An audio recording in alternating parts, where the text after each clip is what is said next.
Looking back, it's hard to believe that we've rebuilt our community from the ground up with our own hands. The first seeds were planted way back in the terror and tenderness of the pandemic. And then change bloomed in the streets, in the fire and struggle of the uprisings. Around here, we'll never forget the day that the last prisoners were released, walking out into the arms of their loved ones. The easy part was finding work.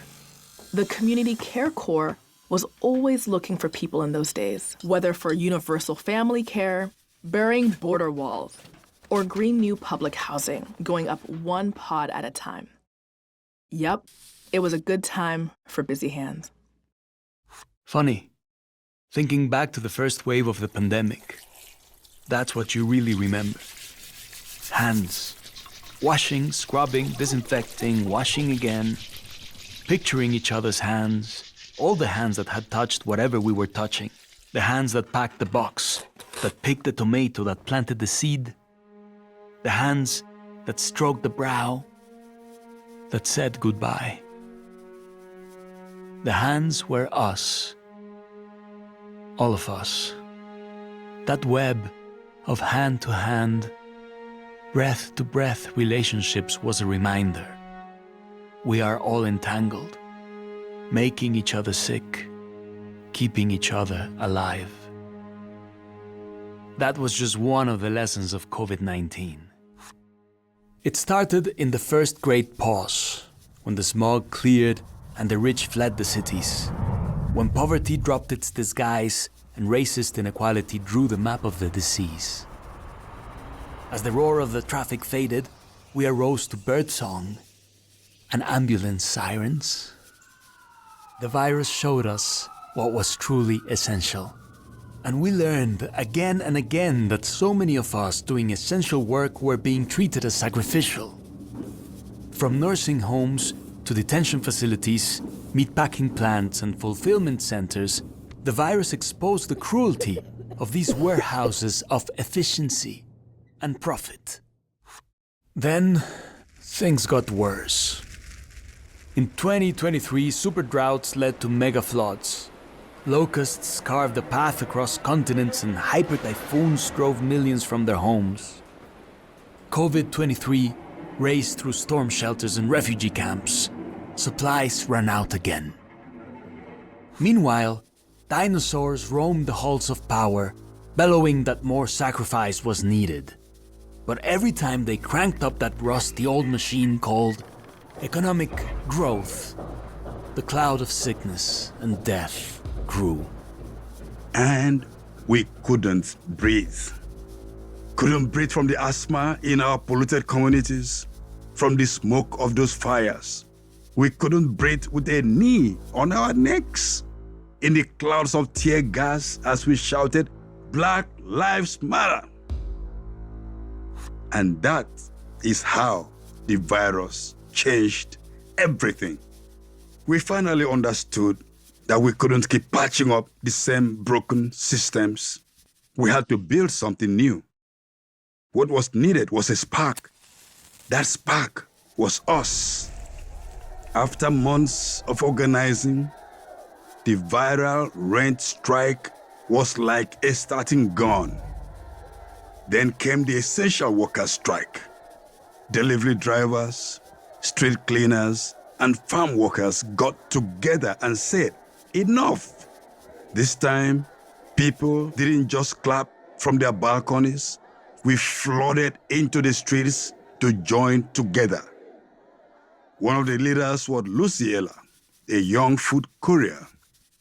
When a police bullet stole her life, the crowds exploded in size and then exploded again, spreading across borders like a counter-virus.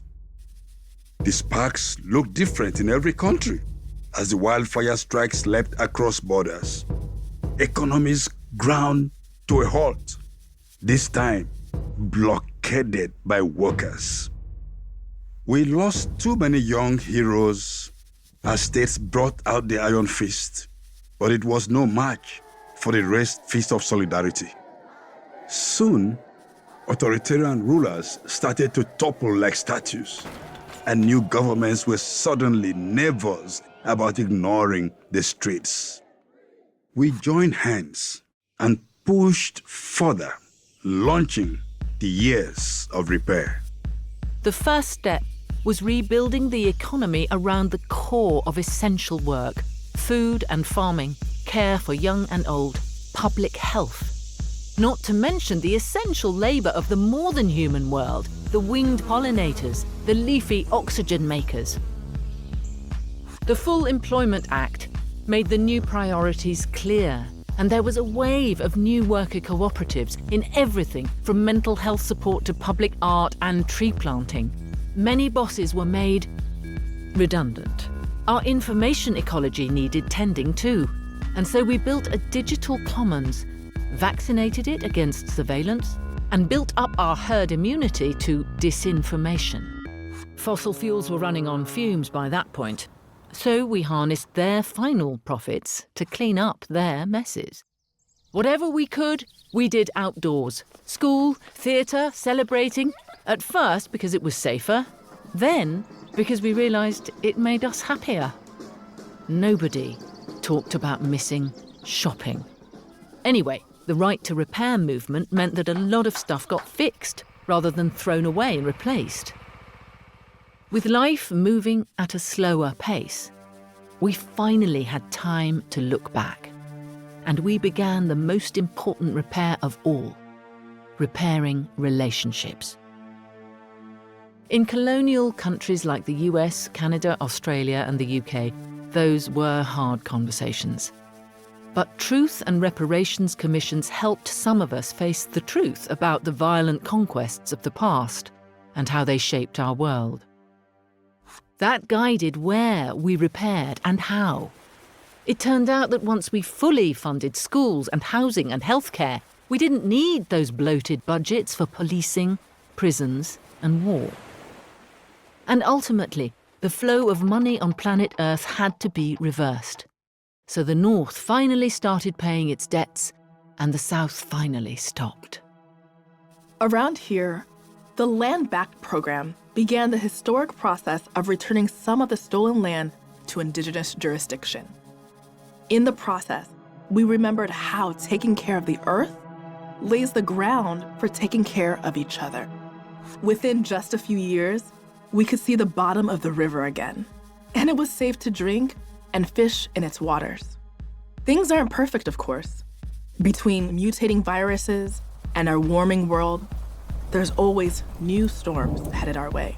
But when they come, we're ready.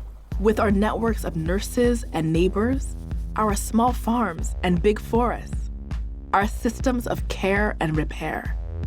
No one is sacrificed. Everyone is essential.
All right. Welcome in, Chad. Thank you for tuning in. We just finished doing some house watch. He was visiting Molly? Let's just call her Mrs. Crabapple. She was actually the artist behind that last video that we watched about the Years of Repair, which is a project between the Intercept and the Leap. Very, very insightful, very good conversation about, the history of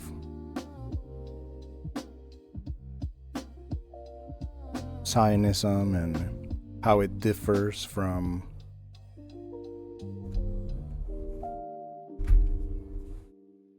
the ideology,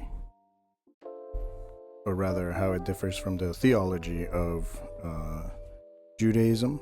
So don't get it twisted, don't get it confused. Zionism and Judaism are not the same thing. So give Hassan a follow. Give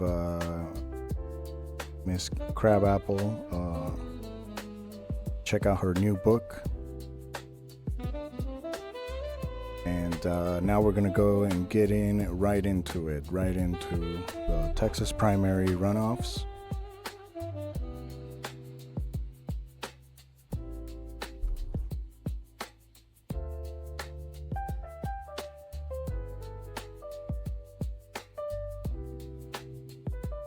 So many people running, but in the primaries is exactly where we can make a difference, where we can go ahead and elect those people who actually will represent us, where we can kick out the corporate Democrats, where we can take power, whether it's a DSA candidate or just not a corporate back candidate, right? Like, we're looking for grassroots, we're looking for candidates that have a good head on their shoulders, that are not going to end up being absorbed by the system.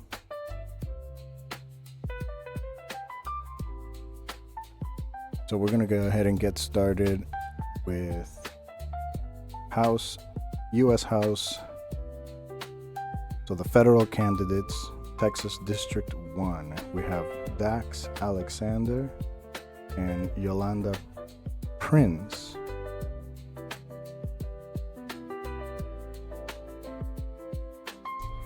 See if we can go to their website.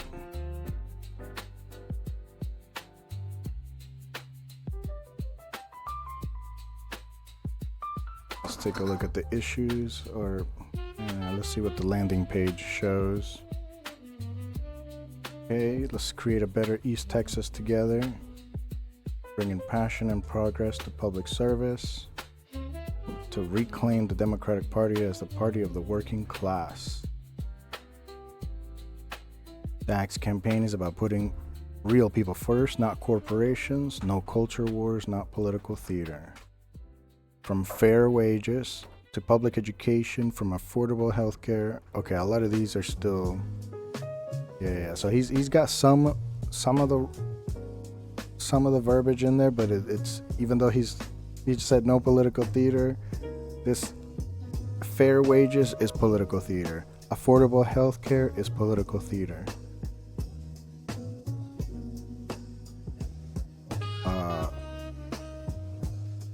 But he's got the right idea, or at least these are the people he's trying to get to vote for him, right? Teachers, tradespeople, service workers, farmers, nurses, all kinds of working families across East Texas. So it's just a lot of nice words.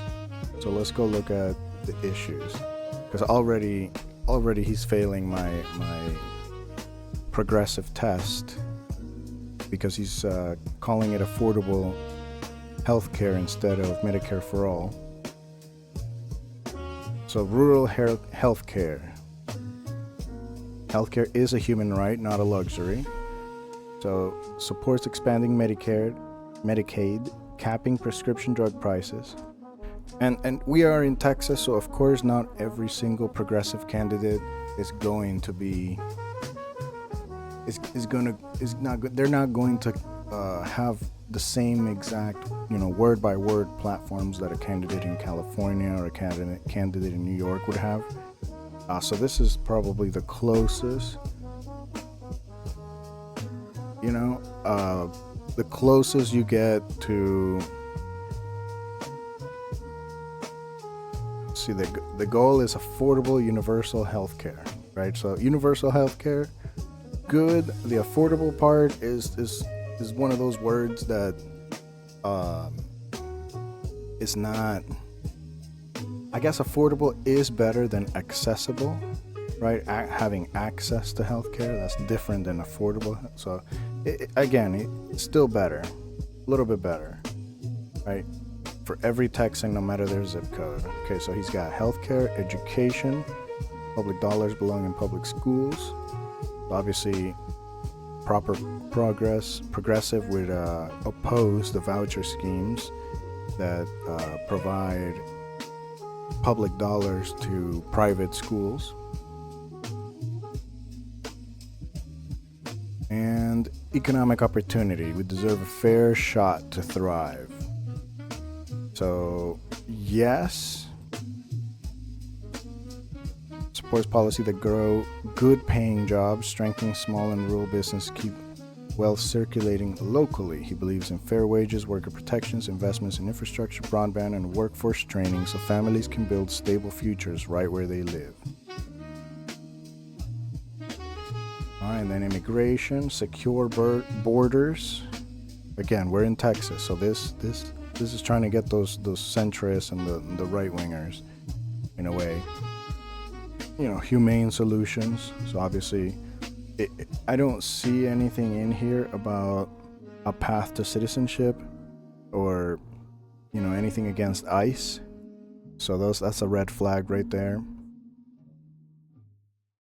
Gun safety, that's what every Democrat will write. Universal background checks, obviously, is just the basic stuff. Environment, we only got one Earth. Let's treat it like it matters. Climate change is real and here. Federal action to protect Texas air. Yep, yeah, okay. So again, it's just this is all basic Democrat stuff. But not really like a radical progressive, they don't all have to be radical. They just need to be able to win, right? So that's why they use. But again, if you really want to show that you're different, you want to use radical language. Codifying abortion into federal law. Strong families build strong economies. Universal pre-K, so this is good. Paid family leave, of course. Affordable child care.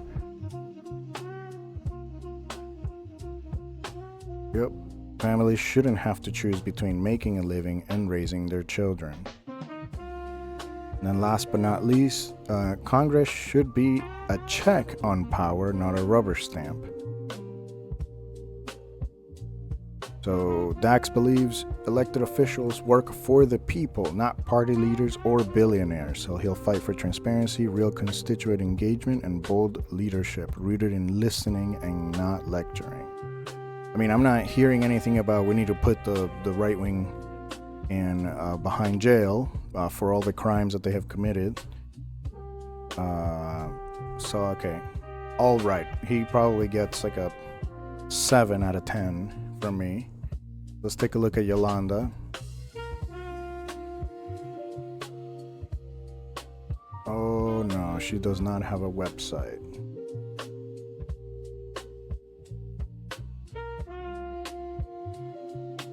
But guess what? She got 44% of the vote, and that's why they're in a runoff. So Yolanda Price might actually end up taking it if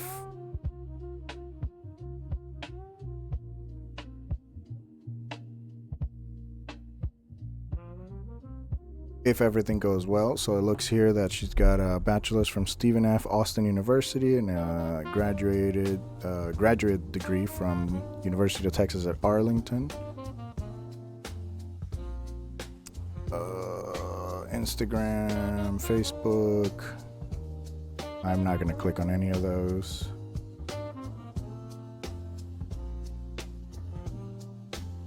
So her career experience includes working as a university project manager. Okay.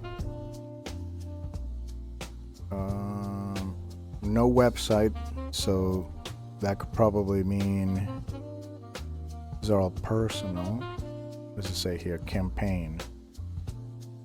So obviously he's got the money behind the campaign, but he's losing, or you know, he's 20 points behind her. He was 20 points behind her in the primary, so that's why they're going off into the runoff election. So I guess I would choose Yolanda. Well, hold on, let's take a look a little closer. Let's see. I can't believe I'm clicking on this. Best way to predict your future is to create it. Okay.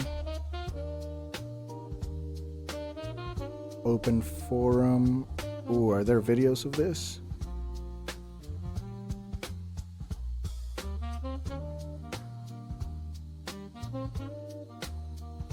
What the? Get out of here.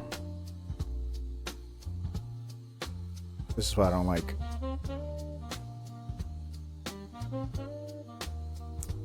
Okay. Let's see what her Instagram says. Okay.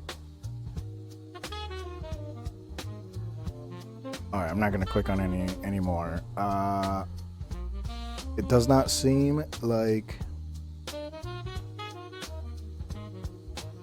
the Democratic establishment is supporting her, based on the fact that she doesn't have a website, because building a website does take money. At least as good a website as this one is, right? It looks very professionally made. Yeah, so see, he's been an active member of the Democratic for many years. So let's see, he has proven track record of putting in the work to improve his community. Okay, but how? Volunteer his time for local voter registration drives, community. Okay, so this is just like your basic Democrat, you know.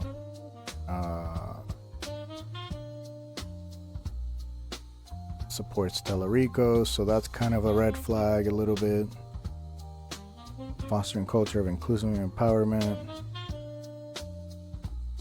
Can flourish. A lot of pretty words, but you know, it's there should be a platform, right? Like there should be, you know, does he support actual progressive?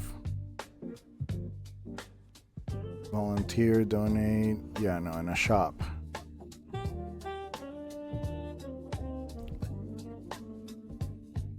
Okay, just because of the fact that Yolanda doesn't have a website, kind of tells me that she's more grassroots than he is, and she was getting most of the vote. I mean, that's a big difference. That's a big difference. So let's hope that Yolanda Prince takes it. Who was the last? What is it? Nathaniel Moran. 80,000 votes. So it's going to be a tough, very tough, because, you know, you add these numbers together, you don't get anywhere near to 80,000. So she might not actually end up winning the whole thing, but I could, you know, based on these numbers, I could make a guesstimate that she might actually take the primary. She might be the Democratic candidate. So hopefully the entire Democratic Party, you know, rallies behind her. So, you know, so should Dax if she wins, so that then they could have a chance at overtaking this number right here.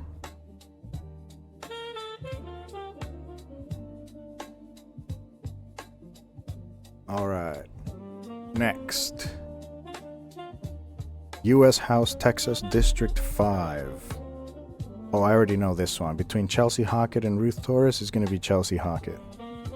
For sure. Ruth is a little bit of a crank. She, you know what she calls? She calls herself Ruth the Truth Torres. Her website is fucking insane. She's like a, yeah, she's not a crank, but like she likes to use a lot of the lot of like right-wing culture. She likes to use a lot of pretty language, but when it comes to the actual policy, is not good. See, affordable housing, affordable quality healthcare. So see, instead of saying Medicare for all or housing for all or, you know, taxing the millionaires,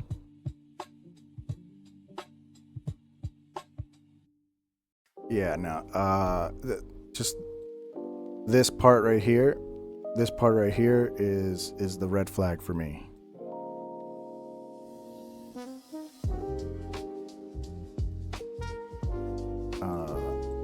Chelsea Hockett, on the other hand,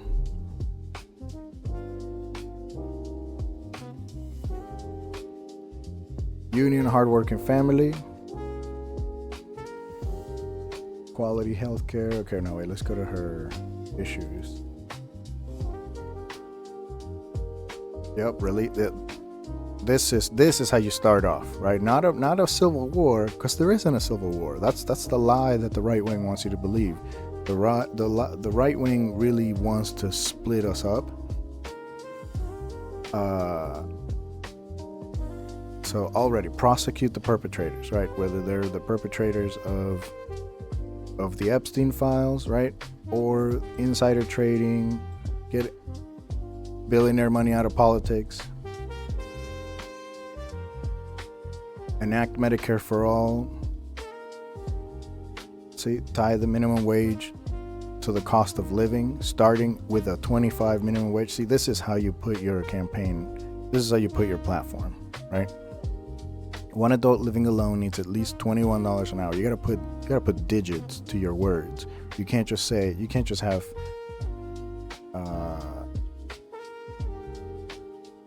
here, let's go. Strengthen the separations of power. How do you do that? Show me some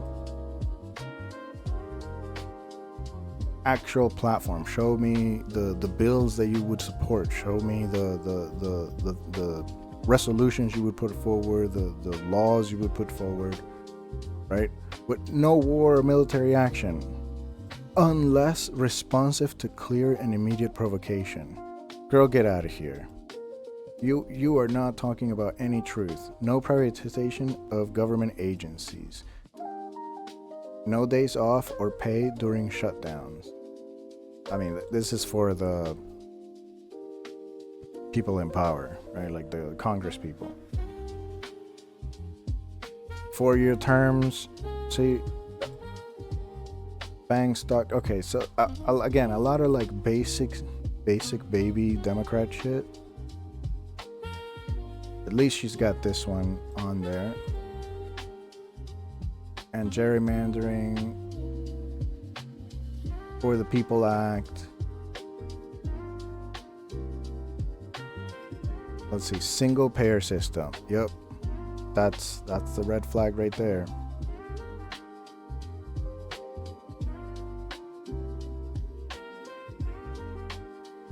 All right, back to Chelsea Hockett.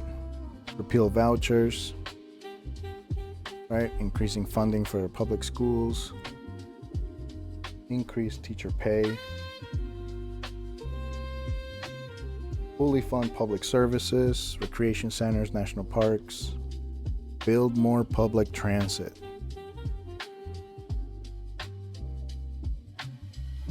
So I definitely go for Chelsea Hockett. See, it would be easier if they just had like videos. But this is even though yes, it is what I want to hear. It is what we on the left actually want to hear, because this is an actual law that's already been put forward, right? So she's saying that she's going to sign up to support that law, right? Where, on the other hand, for Ruth, where is it? Affordable quality. You see, the single payer system that's not going to cut it. That's not going to cut it.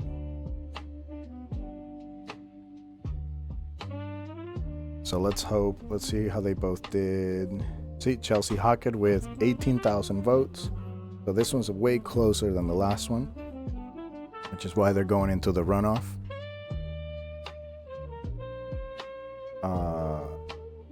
So definitely, if you live in her district, I would go knock doors, phone bank for Chelsea Hockett. I don't think that either of them will have a chance, because it's, verse, what is this, 18 plus 16, 20, 30, 35, 40,000 votes. So maybe if we get, some non-voters in there, he might get beat. But who knows how Ruth or the people who support her will act when Chelsea Hockett gets elected, gets chosen for the primary, as the candidate for the Democratic Party.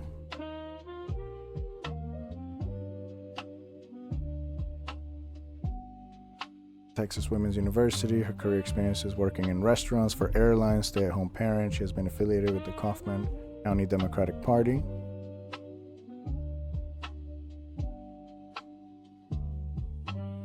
And Ruth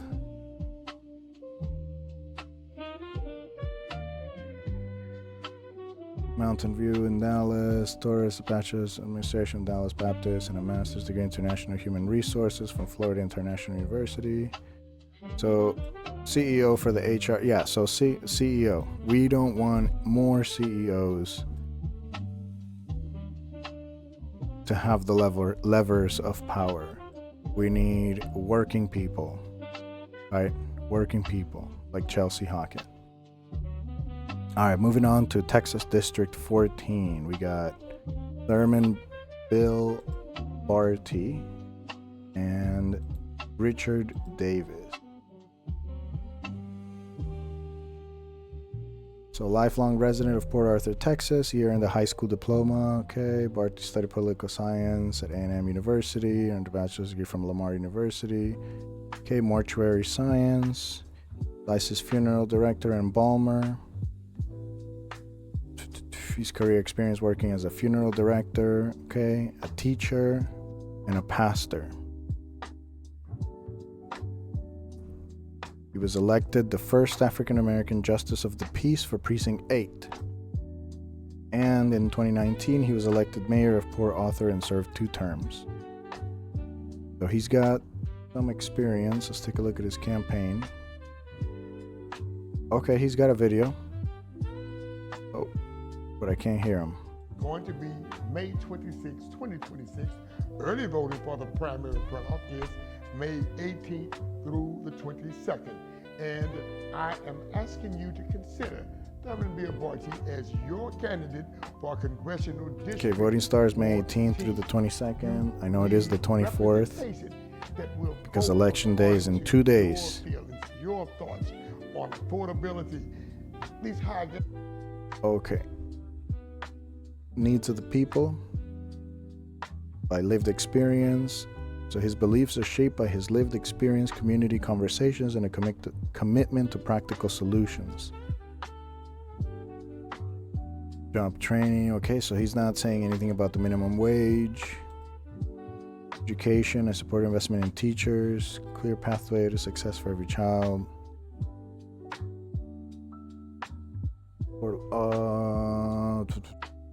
Opportunity community to addressing mental health crisis. Real safety means caring for people, not ignoring the challenges they face. Okay, so a lot of fancy words, see again, Affordable Health Care Act. Strengthening and restoring. The Affordable Health Care Act has not been successful, so there's no reason to try and rebuild something that's got cracks and has been.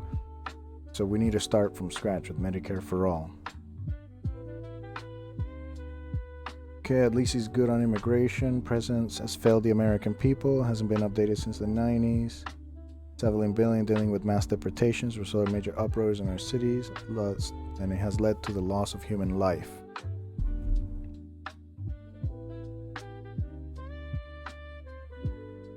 Let's see, for affordability,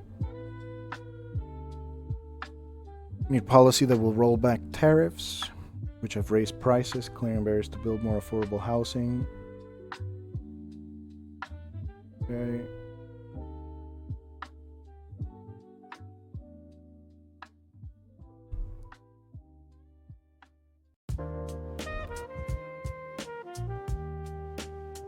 All right. So again, pretty average, pretty basic. Credit runoff. It's going to be May 26, 2026. Early voting for the primary runoff is May 18th Pretty basic Democrat. through the 22nd. And I am asking Oh, you maybe to a little more consider leftist Boise as your than your candidate basic for Democrat. Congressional District 14. You need All right. representation that will vote. Let's take a look at according to Richard your Davis. U.S. Army, okay. Houston State, bachelor's, his career including working as a financial executive. Okay, no, fuck this guy. Straight out of the gate. Strong economy, equality, voting rights.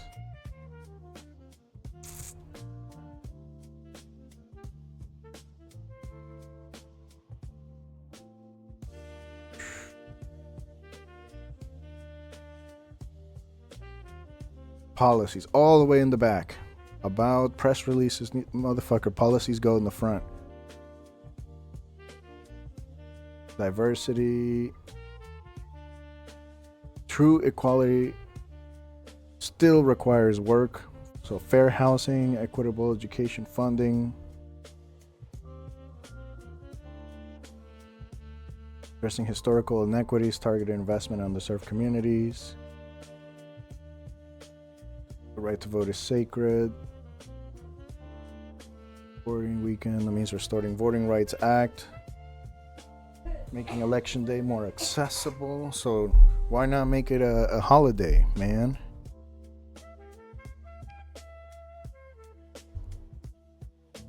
Influence in politics, gerrymandering that silences communities, redistricting reform, and campaign finance transparency. Okay, so not repealing Citizens United.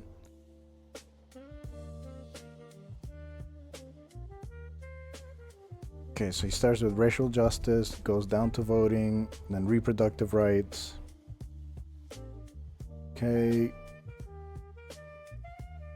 Pretty basic Democrat, but the fact that he doesn't know. Yeah, no, fuck this guy. Financial executive. So Thurman is right behind him. 7,000 votes behind. So definitely go out and support Thurman for Thurman Bill Barty.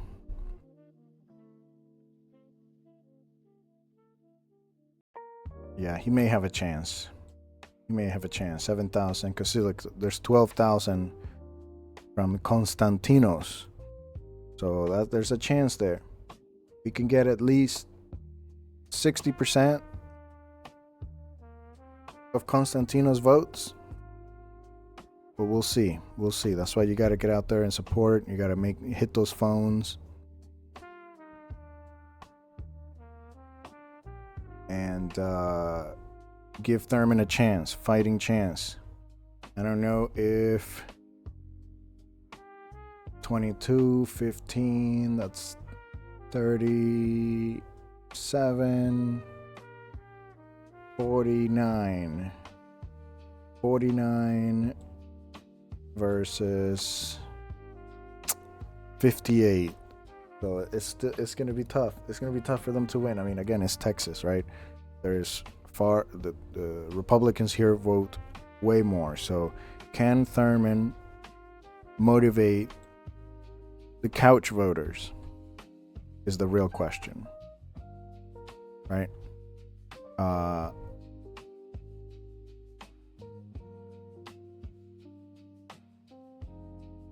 So I mean, he's got some experience in politics already, so that's probably where he gets the name recognition. But Richard Davis obviously has the money. So the underdog would be Thurman. So go out there and support Thurman Bill for Texas 14th Congressional District. All right, next. District 17. What is he? Is he running by himself?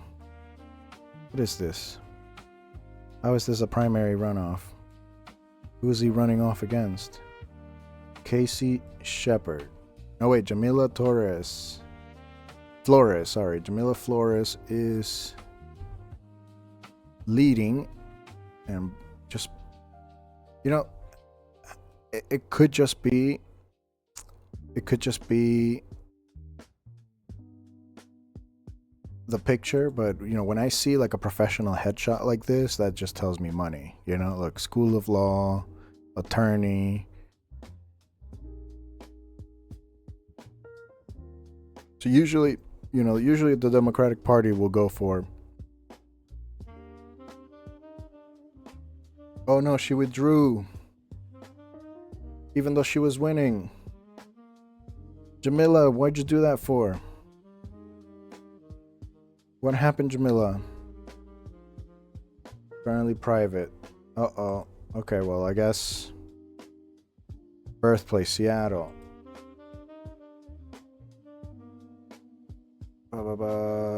Bachelor's, a career experience working as a non-profit professional and a GS civilian with the Army. So weird. Why, when you're winning by 5,000, almost 5,000 votes, you would withdraw? Don't understand it. I don't know where 17th district is.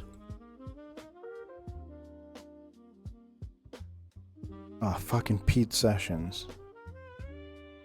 Fuck that guy. Okay, so that's a big district.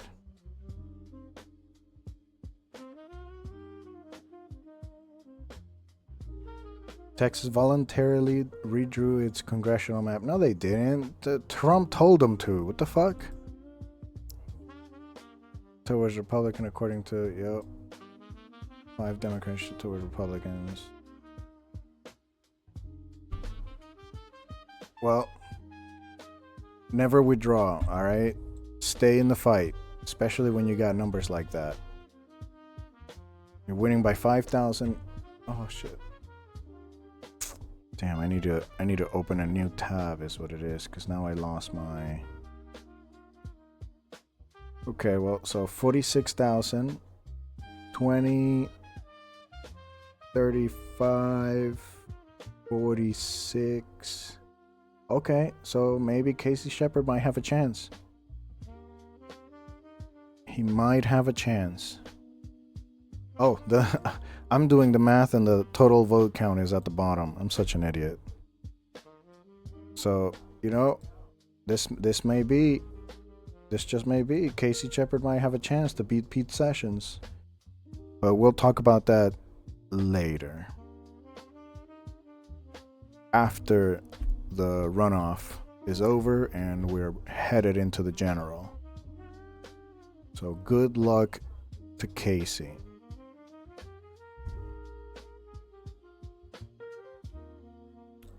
Okay, so how did I do this? I did party and then I did status.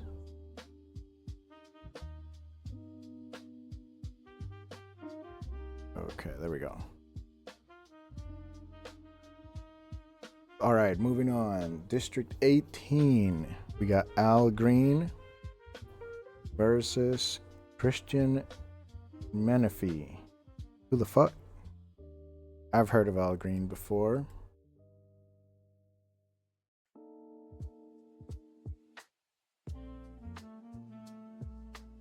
So he's coming from 9th District. He's running for re-election to represent 18th District. Okay.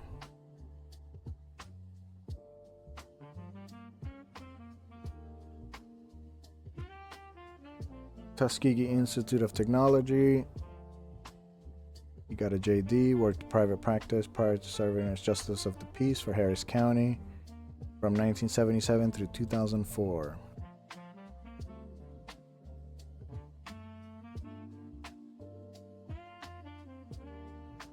So this is a battleground election. Let's see, incumbent. The top 2 finishers, of course. Yes. Oh, Christian is beating him by just a couple thousand. But with a total of 94, they should definitely be able to wipe the floor with the Republicans. So let's see.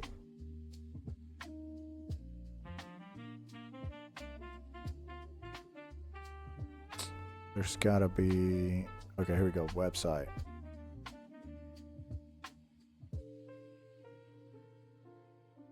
Serving you media, legislative accomplishments. Nah, bro, tell me what you're gonna do, not what you did. Serving you, appropriations. Oh my god. Come on, dude, you're supposed to have a different website for this shit.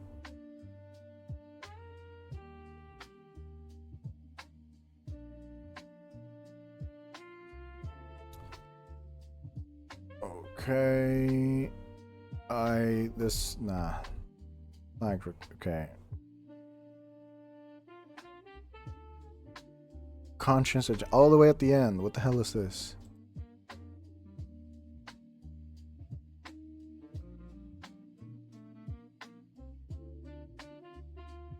Okay. Security and okay, so just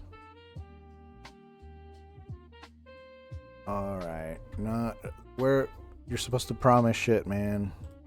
That's probably why Christian Menefee has more got a little bit more votes. So let's take a look at his campaign website. Okay, issues. See, look at that. You got your about first.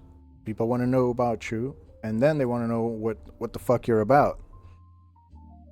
So Al Green failed in that. So here we go. Let's see. Issue: affordability and the American dream.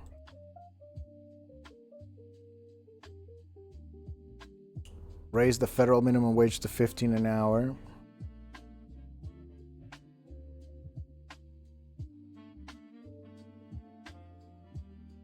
Yeah, I mean, we need young people. Obviously, Al Green, yes, he has served, but I think it's time for him to take on another job. We need some fresh faces with fresh ideas. Make it easier to build homes that the average person can afford. Provide down payment for first-time home buyers. See, doesn't say how much, but expand tax credit for parents and caregivers. good paying jobs without requiring a college degree.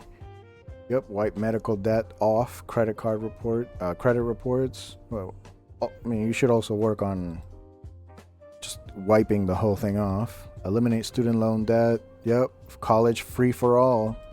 Medicare for all. All right, so we know who's going to be, we know the candidate now. So, Al Green, your time has come and gone. It is time for Christian Menifee. So, Christian Menifee is my choice. Just for the first few clicks. See, that's how you're supposed to see Medicare for all. It's a human right. No one should be denied care because of their income or insurance status.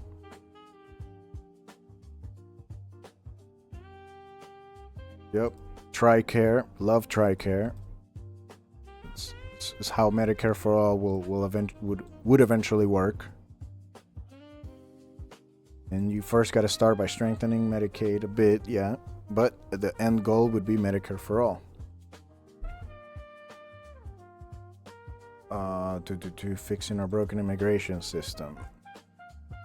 It's a nation of immigrants, but our immigration system is broken. Christian believes we must fix it with compassion and common sense, protecting families, ending cruel policies. Yep, path to citizenship. See, path to citizenship. That's what I'm talking about. Support protections for dreamers. Keep families together through fair visa and refugee policies. Okay, but there's no anti-ICE. Maybe not yet. Probably in the general. Okay, clean air and water. Defending our democracy. Yep. So, just with those two, already my candidate.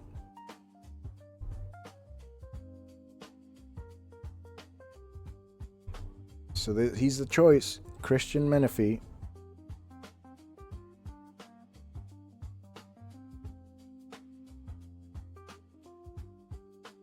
He's an incumbent, right? Incumbent. Yep, an incumbent. Advanced to a runoff. So each of them could get... Oh no, but she's still on the ballot. Oh, this is gonna fuck it up. And it's 7,000 of them. So these 2,000 right here. Okay, do not vote for Amanda Edwards, okay? The only choices for the runoff are going to be Christian Menifee and Al Green.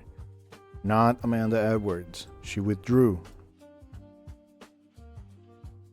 So depending on how these 7,000 votes are split up, I mean, let's just hope it's that she endorses Christian, because then it'll be an easy win for him.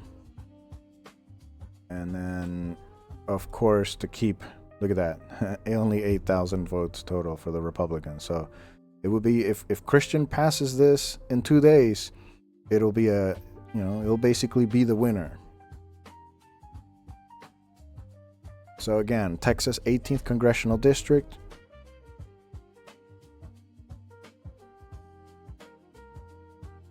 Would be Christian Menifee.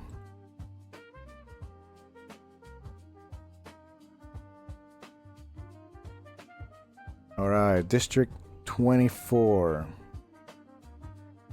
Kevin Burge and TJ Ware. I have never heard of these two. Marine Corps, he earned a graduate degree from California. His experience includes working as a defense intelligence officer. Okay, so CIA. Sounds like he's a CIA. We got the CIA candidate, and then we got, look at that, the CIA candidate got the most votes in the primary. Okay, look at his picture for TJ Ware. Already giving better vibes. Also a Marine Corps, okay, graduated from Brewer High School, attended Palm Beach State College and the Art Institute of Dallas, working as an entrepreneur. Okay, I guess I'd rather have an entrepreneur than a campaign website. Ah, jeez, what the fuck is this, man? DOJ staffer, Spent the past 5 years fighting corrupt insurance companies in Washington. Okay. Congress against corruption, working for the restored normalcy and good governance to our federal agencies. I'll take a democracy over a king. Okay. Like corruption, women's rights, expanded healthcare access. No. Don't tell me the CIA candidate has a better website, and meet Kevin, endorsements, volunteer. Okay, bro, where the fuck is your thing? Yeah, of course. Proud Democrat. Okay, yeah, he's a CIA agent. For sure. You can't say you're gonna fight for ordinary working families, bro. Affordable housing, checks and balances, Medicare for all. Okay. Together with his wife, immigrated to him from Honduras, a commission officer of Texas. Okay, National Guard, so not actually... Okay, maybe not the CIA then. Alongside Marine Patriots, 2 deployments, tested, bold leader to defeat MAGA extremists. Tuition-free public college, trade education, restoring billion economy, works for everyone, not billionaires. Okay, so he's saying the right things. But dude,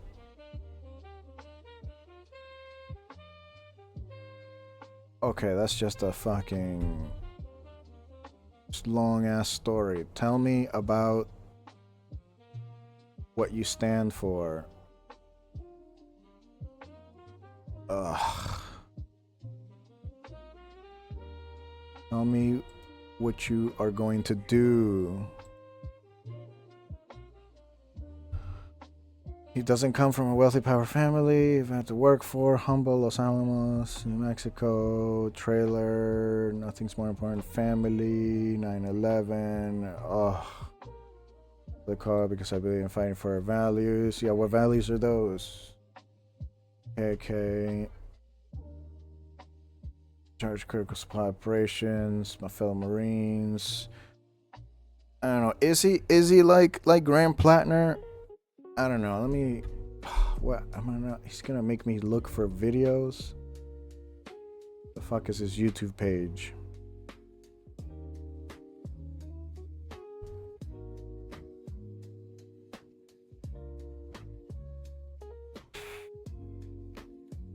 So 60,000 votes versus 70,000. And this guy took 15. Just about as many as TJ Ware, so TJ Ware would need... Yeah, it'll be a tough one, but TJ Ware already gave me some red flags with his fucking website and his stupid ass words over here. A strong and stable economy. What the fuck does that mean? High quality healthcare for what does that mean? No masked ICE. How about we fucking put them in jail, huh? How about we put them in jail?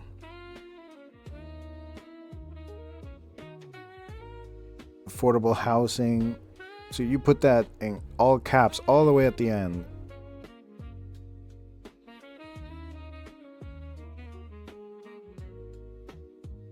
Truth in government bill? What the hell? Okay.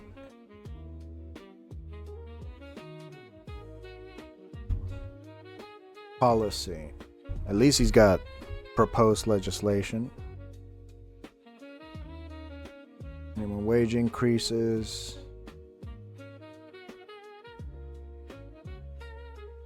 So either purge, you know, because potential CIA agent.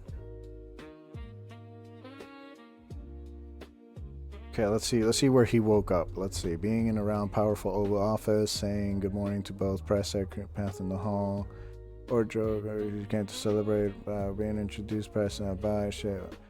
I met her, married the love of my life.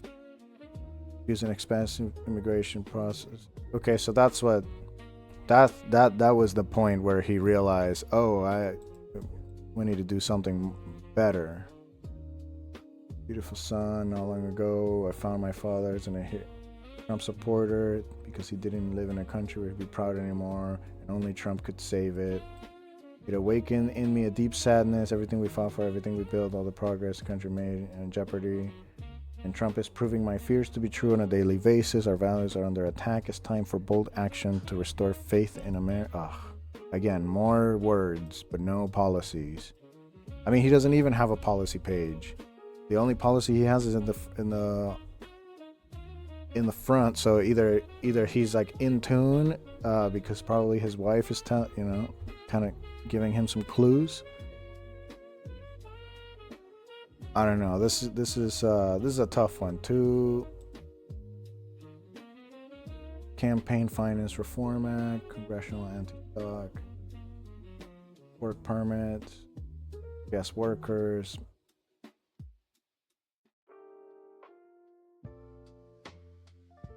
Medical Reform Bill, nicknamed the Keep 'em Flying Bill, addresses burdensome medical certification rules on unfairly ground thousands of pilots. But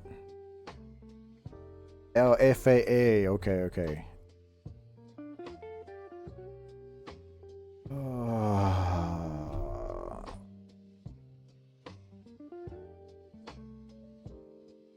I'm tired of unprincipled, unprepared political puppets going to Washington.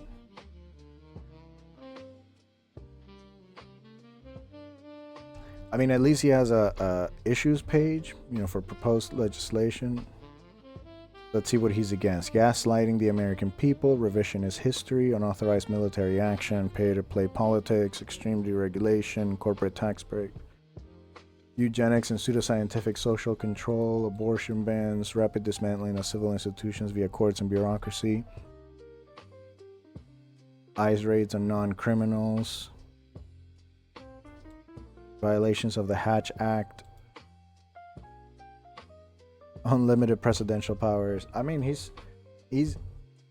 I guess I would vote for TJ based on how he set up his website.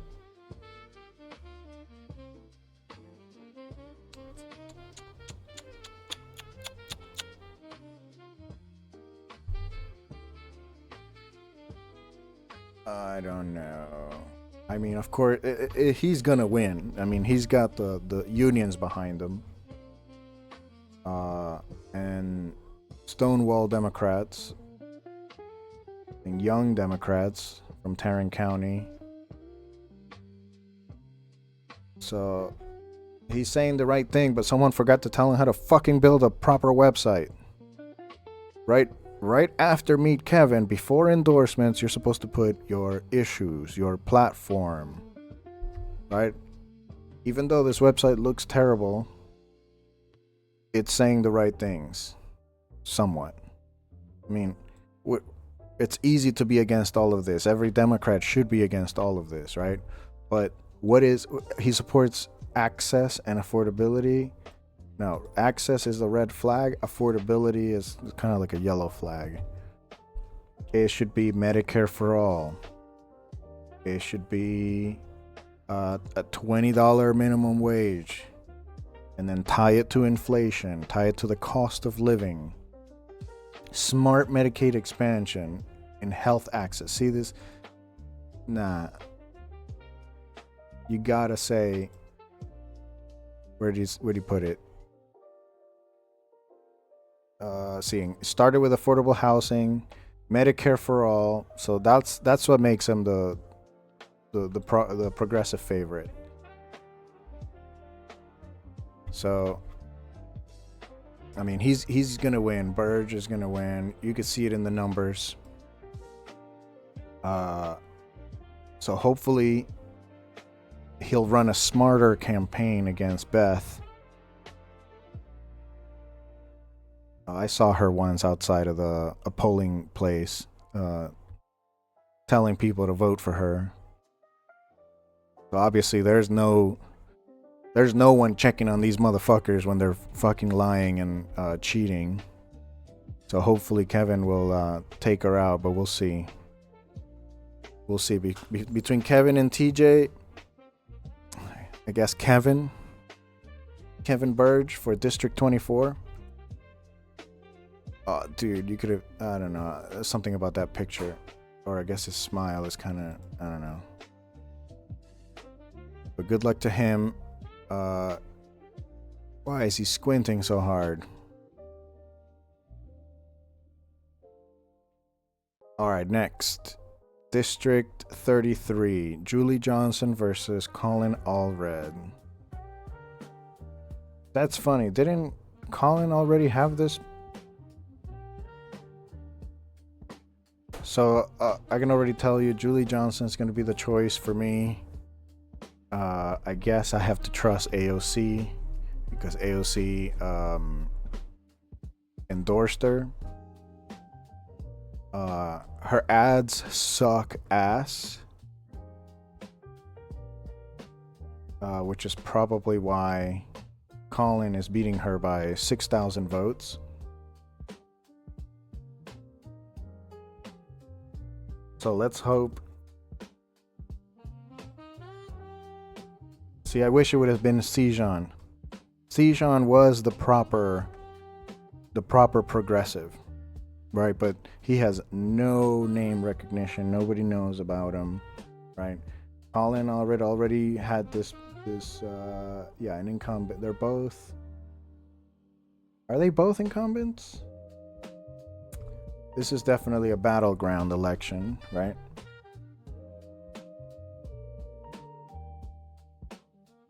Or maybe Colin was in a different district before. Hold on, let me click on his fucking thing.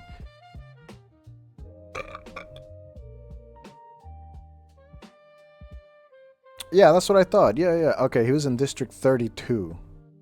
And now he's running for District 33.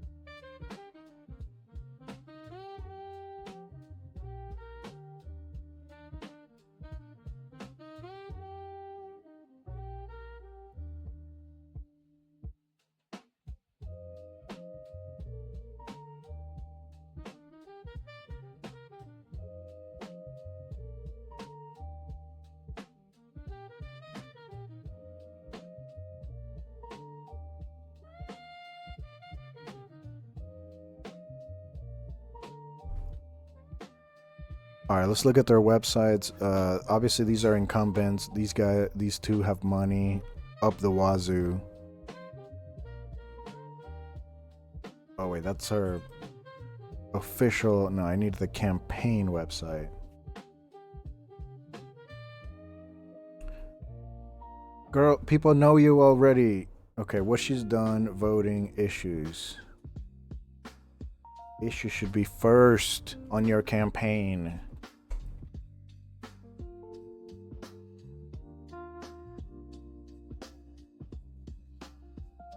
Okay, economy, cost of living, views, taking on Trump agenda, blah, blah, blah. Co-sponsor the PRO Act, public service. Oh, you know what? You know what I need? I need central committees. Mike from PA. I need his progressive. I need his progressive candidate ranking.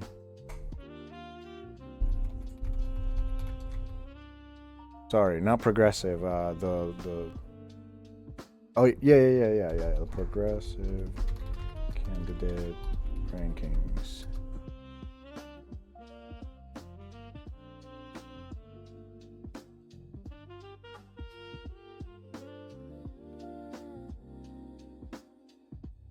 Trusted elections since 2008 combined.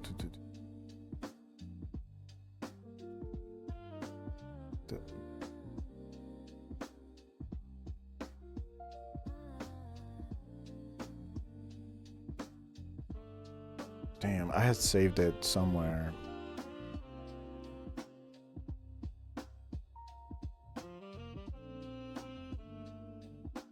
Yeah, I don't think either of them are going to be on this list. So look, this is what I'm talking about. This is kind of how what I'm looking for. See, what the principles that they believe in, right?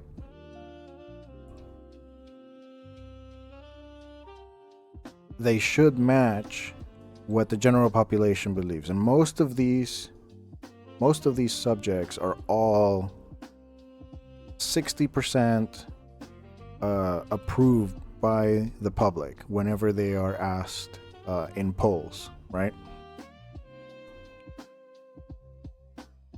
Like this is general population, not just talking about Democrats, right? Because as they say here, for example, 69, so that's 70% of Americans support Medicare for all, right? So, and almost 90% of Democrats support Medicare for all. So if you don't have Medicare for all on your campaign website, you are not an actual progressive. Like you don't have the backbone, you don't have the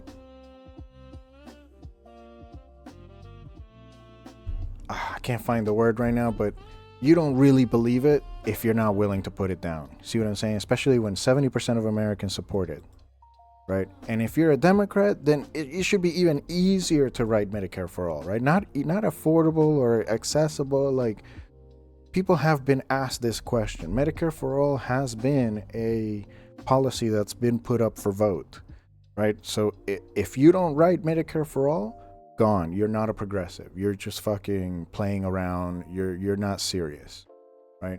Same thing goes with the rejection of corporate money, corporate PACs, and lobbying. So end Citizens United.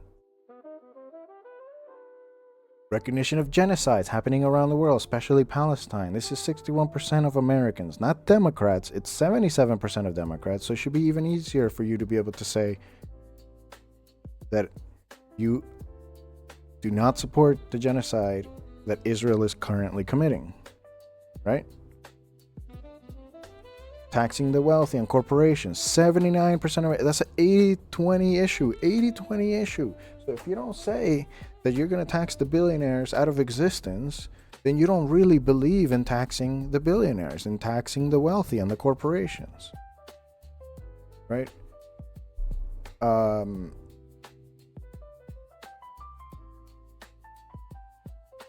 So take a look at this website. It's progressivecongress.net, right? You got the top progressive candidates running around the entire country, right? Where is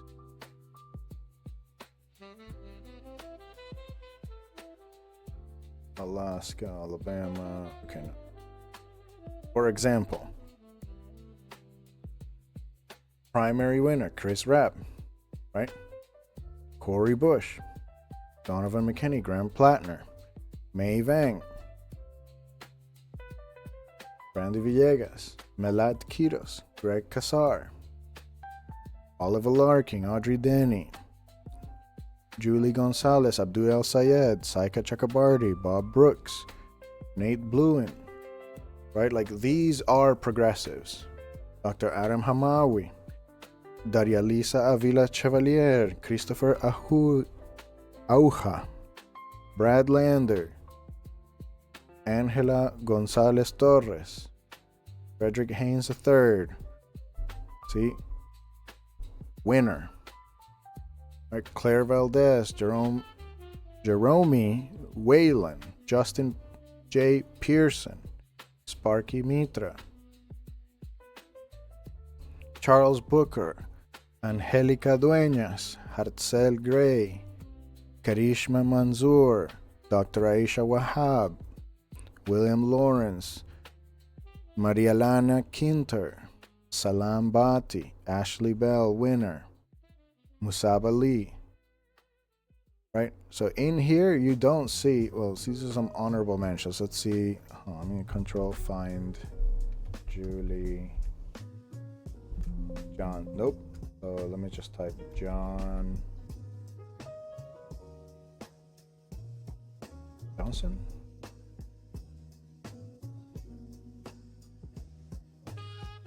Yeah, see, so she doesn't even make it on this list. Chelsea Hockett does, right?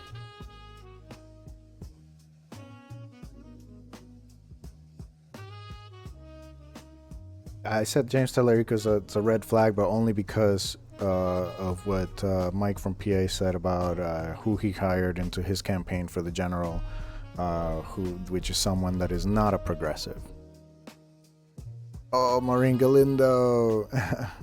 Okay, I mean, yeah, like I said, or like Hassan said, she is perfect for San Antonio, right? Because what works in Texas may not work in California. What works in Georgia may not work in New York, right? So you gotta adjust. Here we have Texas 11, Claire Reynolds. I guess I should just start with this list.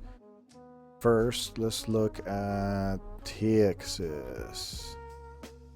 I want to see them all. I just want to see Texas. So they already won their primaries. Texas 37 and Texas 30. And then we got Chelsea Hockett, we just went over, Texas 5. Texas 35, Maureen Galindo. Texas 3, he won his primary. So the runoffs that you got to vote for is Chelsea Hockett, Maureen Galindo, because they already won their primaries. So they'll just be going off against the Republicans, right? Wow, you see, that's a way shorter list than actually going through the entire... Okay, wait, no, I'm almost done. Okay. So the next one was Maureen Galindo and Johnny Garcia, right? So Johnny Garcia probably sucks.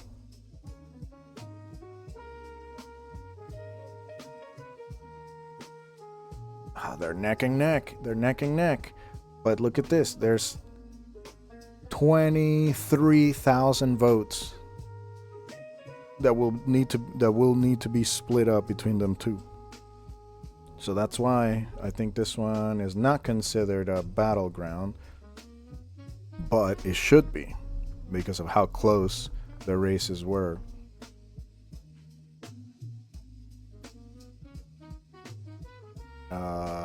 But yeah, between a football player and a... Hold on, let's see, healthcare. Healthcare is a right, not a privilege.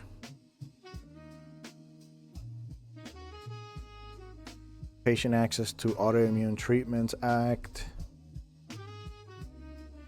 Denials Don't Pay Act. Improving Seniors' Timely Access to Care Act. Everything but Medicare for All.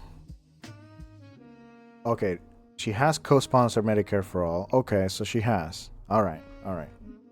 I'll stop being so critical of Julie, as she is running against Colleen Allred, who is for sure the where is it? Agenda. Yeah, let's see. Affordability. Lowering costs, tackling greed.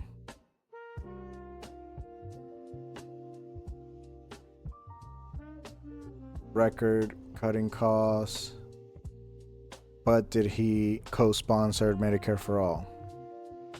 Roll fine. Medicare. Only 2 mentions of Medicare in his healthcare. The solution requires Medicare and Medicaid to negotiate. See, so can't even have the courage to say Medicare for all, right? Immigration. Abolish ICE is the only thing that might actually get him over. It's probably one of the reasons why he's over Julie Johnson right now. Has Julie said abolish ICE? I don't know. But she needs to start saying it if she hasn't, because she's got 2 days. She's got 2 days. I mean, again, neither of them made it onto this one particular website for progressives. There you go.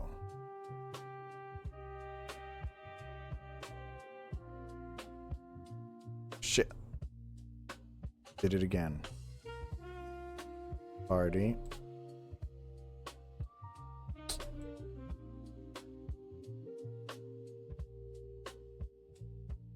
Party. Sort. Come on, sort. You can do it. Ay, ay, ay.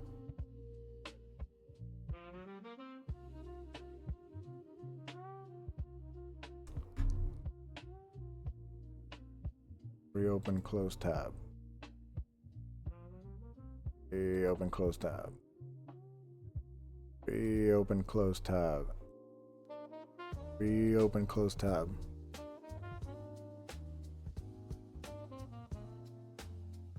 One more. Reopen, close tab. Nope. Aha, got it. So obviously neither of them made it to... Not even Yolanda Price made it. Prince made it. So that's why I was saying that she you know, she's the actual grassroots candidate. That's why you need to vote for Yolanda.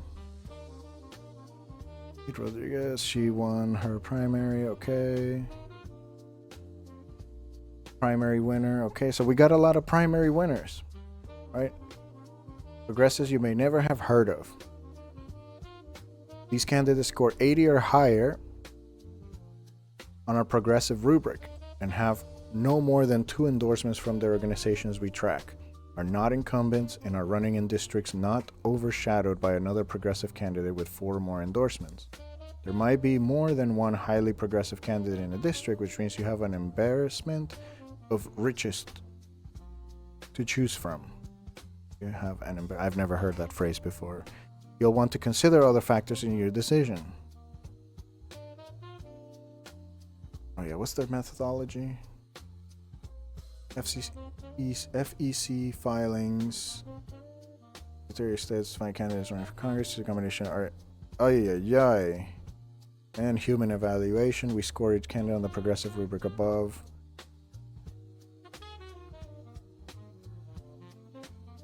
Yeah, where's the rubric?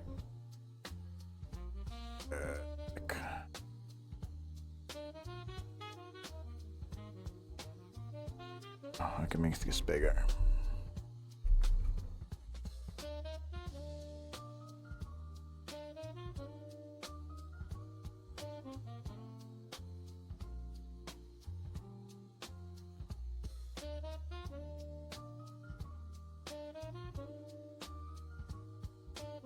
Top candidates page. All right, moving on. We've basically covered all of the ones at that particular website of progressivecandidates.net. So let's hope, what is this? Carlos Quintanilla got 5,600. So that's 8, almost 9. Shit, it could even be 10,000 votes. So there's 10,000 votes you can both go for. So I guess because, at least from an ad, I don't know if the ad was true. So this is a tough one. Not gonna lie.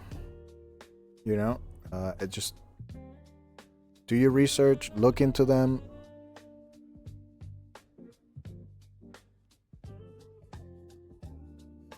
Make your choice. Dropping off that race and refiling for the 33rd district.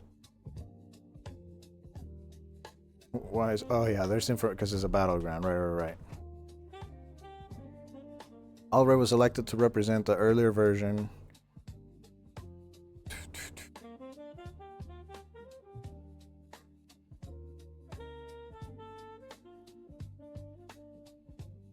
The Texas Tribune. Oh, oops. Gabby Birnbaum said the primary takes on additional novelty given that the 2 candidates are vying for a new district that includes unfamiliar turf for both. The Texas redistricting changed the district lines, so the new boundaries contain a third of the residents from the old 32nd district that both Alred and Johnson had represented. So they both have name recognition.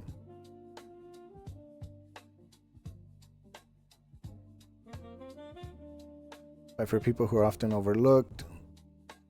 Johnson says she's running to fight for the people who have often been overlooked and to make sure that North Texans are not an afterthought. They sure are an afterthought to the National Democratic Party.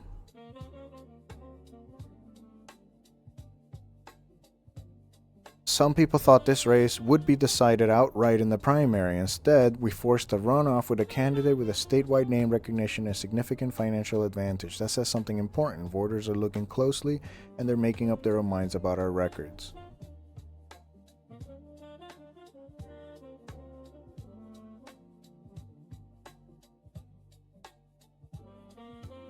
Allred said he's running to fight for Texans who work hard and play by the rules but never feel like they can win. At a time when Donald Trump and his allies are attacking our rights and democracy, the people of this district deserve a representative who will fight for them, not one who profits off of Palantir, the company ICE. But he's leaning into ICE, and that might give him the win, right? Both of the other two candidates endorsed Allred. Oh, Sejan endorsed Allred. No way. Okay. That's interesting.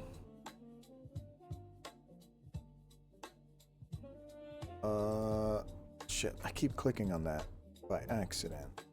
Texas 32nd Congressional. Let's, wait. 33rd District, sorry. Hold on, I'm gonna look up, I'm gonna see if there's some coverage.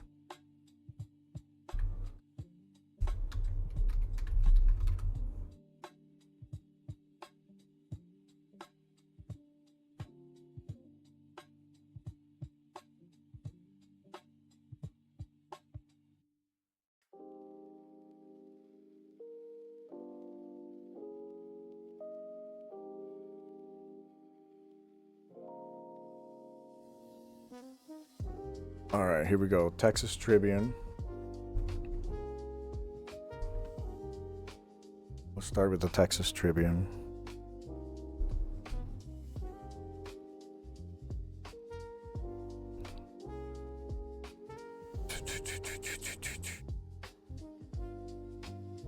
The primary between predecessor and successor arose from a combination of redistricting and Allred's move to exit the U.S. Senate race to make way for Jasmine Crockett.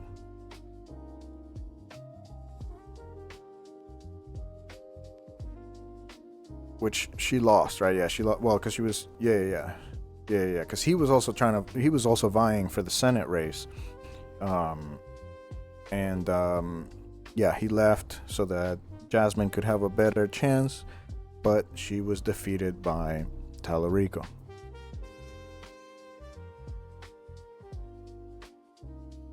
In a highly I gotta give credit to the author, Alejandro Serrano. Muchas gracias. In a highly unusual race between an incumbent and her predecessor, Julie Johnson is vying with Colin Allred for the Democratic nomination in a newly drawn congressional district in North Texas. At the times, contentions will be decided on May 26 in 2 days. Allred and Johnson first finished in second but failed to clear 50%. Former civil rights lawyer until he vacated to run for Senate.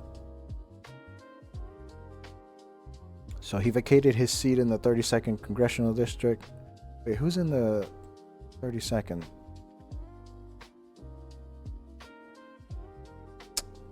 Shit.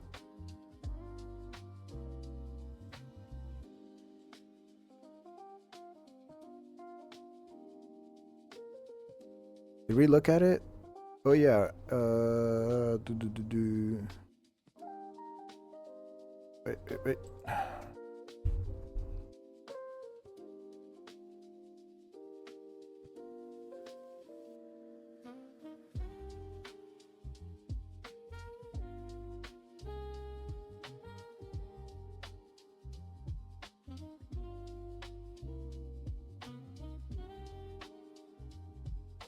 Okay. So he vacated 32nd to go to 33rd. Wow, that's a lot of people. 69 total. in the Republican versus 43. So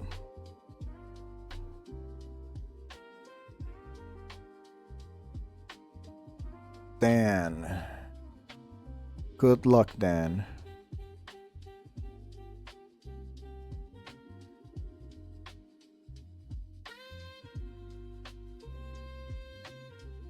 That's where she was too, and now she's also going for 33rd. Okay, yeah, okay, that makes sense. All right.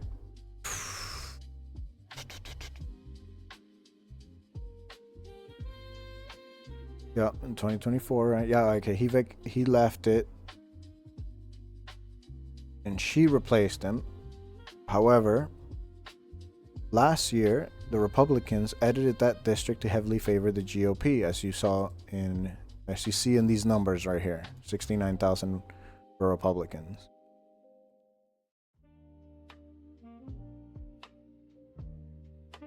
In part by moving a third of its residents, including some of the most Democratic areas, into the neighboring 33rd congressional district. The new Texas 33 would have gone to Kamala Harris by almost 33 points, meaning the runoff winner would be overwhelmingly favored to win in November. So we got, 13,000 versus 46. So whoever wins this primary will essentially be a shoo-in. God damn, I wish it was Sean.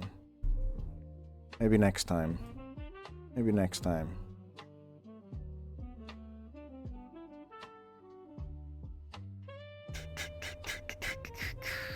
Second bid, Ian set in a cornering seat, but just as Dallas and Ms. Crockett was preparing to enter the race, he stopped his campaign and pivoted to challenging Johnson. He's cast all as an ineffective member during his 3-term stint in Congress, arguing that she has been more productive, including in combating the White House immigration policies from her perch on the White, and that's why he's going full abolish ICE. She needs to do the same. Come on, girl.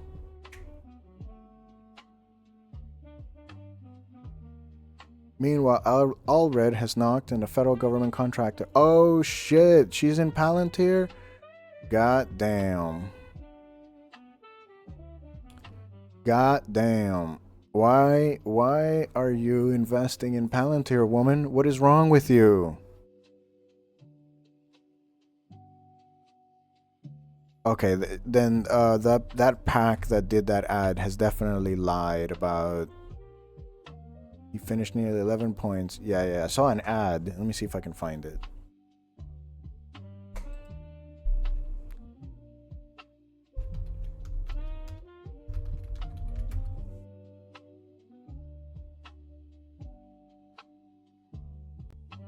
Let's see. It's not this one.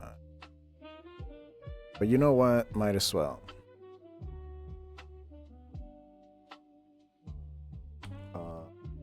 Add to queue.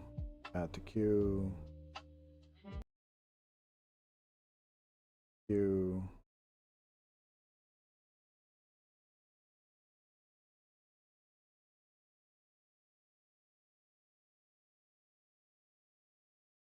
Oh, what the hell? What happened to the sound?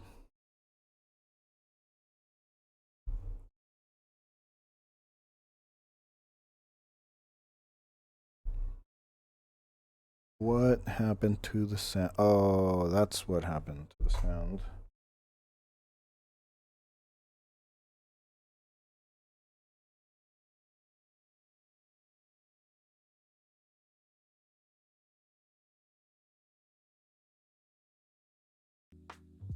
You probably could hear it, but I couldn't, I think.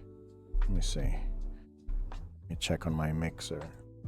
Texas has the lowest minimum wage in the country. Okay, yeah, you can hear it, but I can't. $7.25 an hour. This box Why? of diapers costs. I think it's in my headphones. Yep.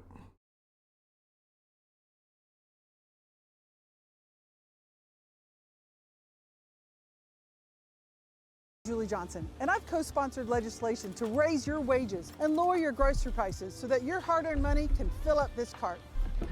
And I will always fight to make your life more affordable. I'm Julie Johnson, and I never back down from a fight.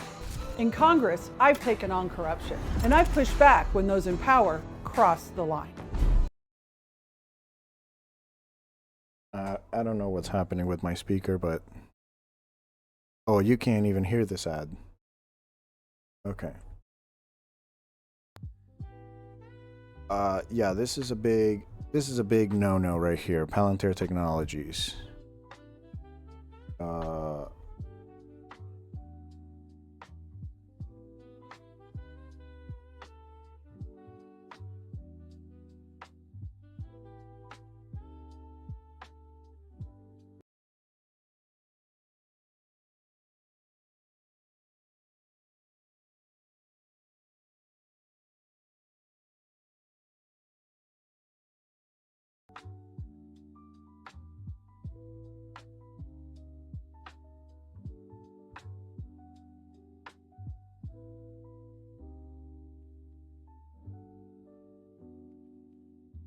Okay, if Reverend Frederick Douglass is backing him, that may lowering the costs, migration, pathway to citizenship. Okay, he's campaigning like he wants to win.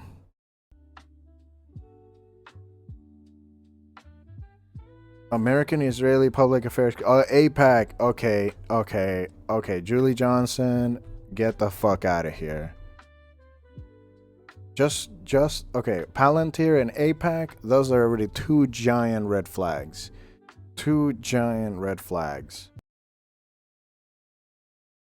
See, Hakeem Jeffries,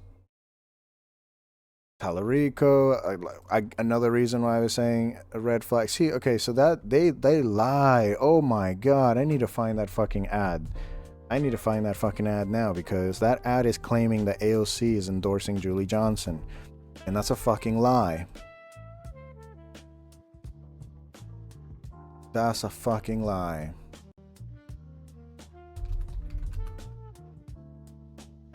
So okay, I've changed my mind. In a live mind changing. Okay, Colin Allred is should be the winner. Where the fuck is that ad? See, because it's not an ad by her, it's an ad by one of her PACs. And in that ad at the very end,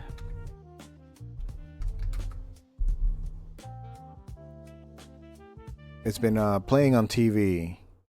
Is it this one? I don't think it's this one. But they literally put a picture of AOC saying that AOC endorses Julie Johnson, when that's not the case. At least according to this Texas Tribune, because I mean, hello, if that was true, AOC's name would be right here.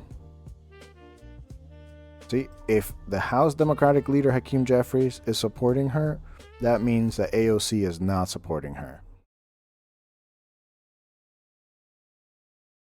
Oh my god. Okay, if anything, if you learn anything from this stream right here right now, is that she's a fucking liar, or the people that are backing her up are fucking liars, right? You got Palantir, you got APAC, you got Hakeem Jeffries. So, okay, definitely Colin Allred should be your choice to vote in the Democratic runoff. I should be making a list here. Fuck.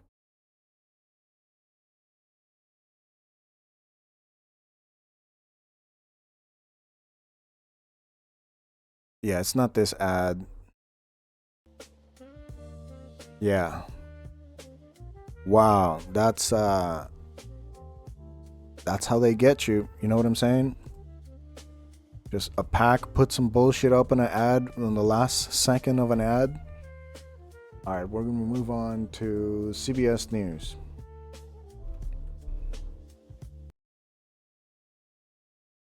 Wait.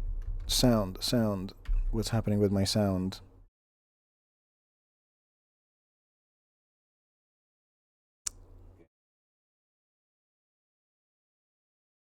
What's happening with my sound? Okay. Well, Colin Allred is the choice. Fuck Julie Johnson. She's a fucking liar. And that's why she's losing by 6,000 votes. So Colin Allred should be your choice, and it'll be an easy shoe-in against the Republicans. Yeah, I literally started thinking that it was Julie Johnson should be the choice, but it takes, 5-10 minutes of research, reading their pages, right? But I was biased because I had seen that ad that said that AOC had endorsed her, but that's not true. It's a fucking lie.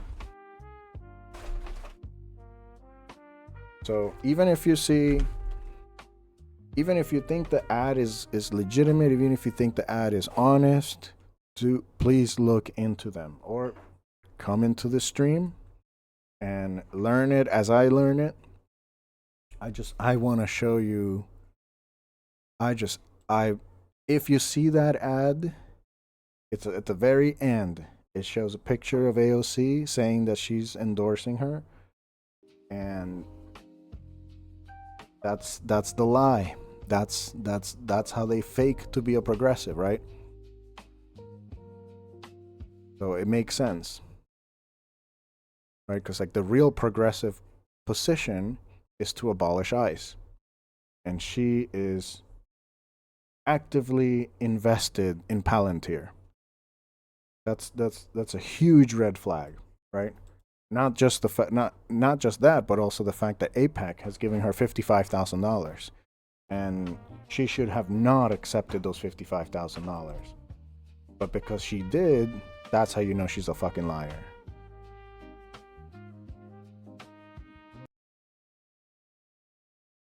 All right, so that's the end of today's stream. Thank you for tuning in. I think I'm gonna end it right there because something happened with my sound. I don't know what's happening. Why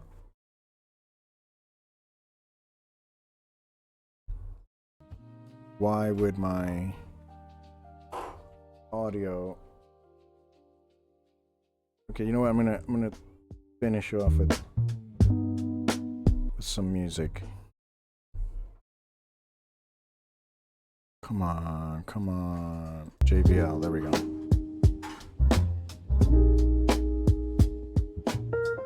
Okay, you should be able to hear that. It's a little. Oh, I need to make a page for. Oh shit. Nope. Don't go into airplane mode. Bah! Okay, that fixed it. I can't believe that fixed it. Putting the computer in airplane mode.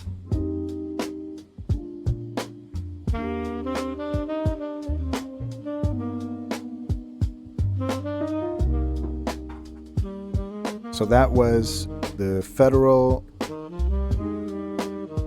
Texas primary runoff election coverage, brought to you by Room Life 420, live on twitch.tv/Room Life 420.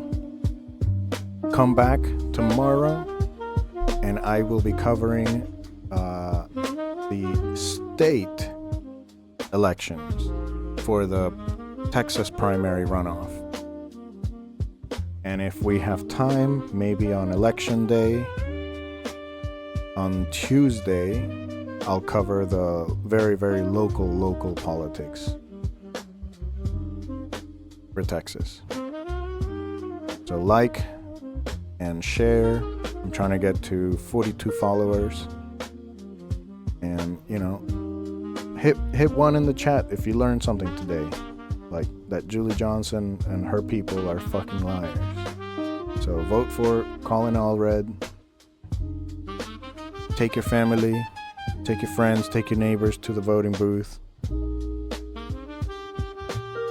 Because we have to defeat AIPAC, we have to defeat Palantir, we have to defeat these corporate Democrats that are essentially collaborators. They're collaborating with the GOP to kidnap our neighbors and to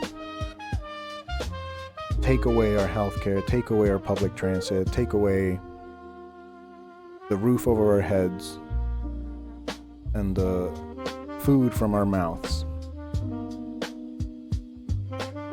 Solidarity forever, y'all. Free Palestine. Abolish and punish ICE. And join DSA.